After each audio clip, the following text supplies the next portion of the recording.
Remembering a fallen hero this morning after this Clermont County Sheriff deputy is killed in the line of duty. Detective Bill Brewer died after he was shot during an hours-long standoff Saturday night. The 20-year veteran leaves behind a wife and a 5-year-old son. We start our team coverage this morning with Ryan Houston. Ryan, retired Clermont County Sheriff A.J. Rodenberg, now reacting to this loss. That's right, Julie. Rodenberg says violence has made its way to Clermont County. Here's a little more of what he had to say right now on your screen. Quote, the retired sheriff is posting, I often thought and remarked how fortunate and lucky we were that none of our offices, deputies, or any other officers from agencies had been killed in a violent incident. Sadly, this can no longer be said. Many shared their respects to Brewer as his body arrived at a funeral home yesterday. I've known them all down here for many years. I was on fire department, and it's just heartbreaking, very heartbreaking.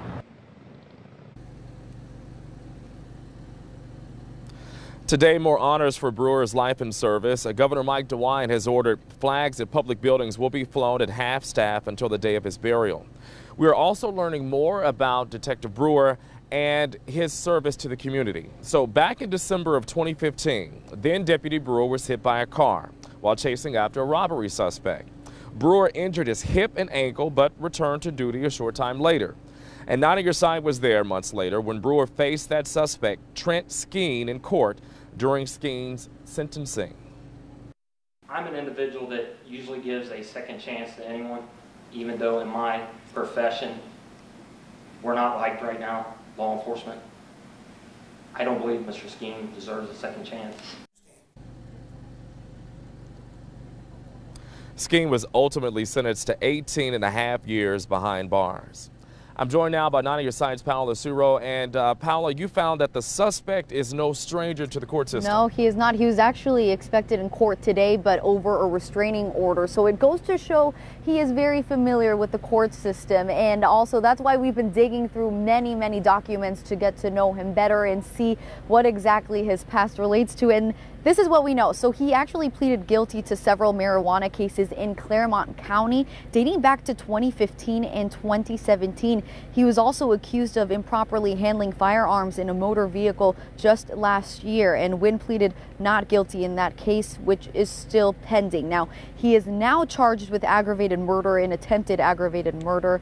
And one potential key piece of evidence in these new charges, investigators say Wynn was live broadcasting from his Instagram account during the standoff. And it goes to show the social media really had a big role to play in this case. So Ryan, can you talk to us a little bit more about that?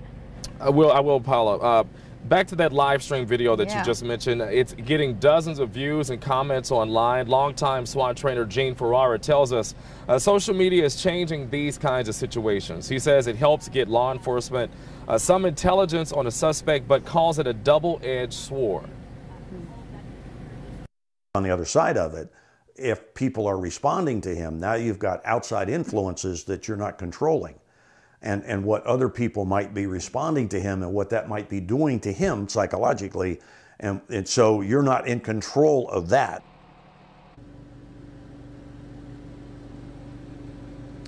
Pierce Township Police say they were aware of Wynn's Instagram live stream. Back out here live, Julie, the scene again is still telling the story.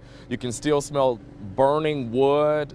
The candles are also burning, and also lots of debris of what was left of everything that happened over the weekend. Julie, back to you.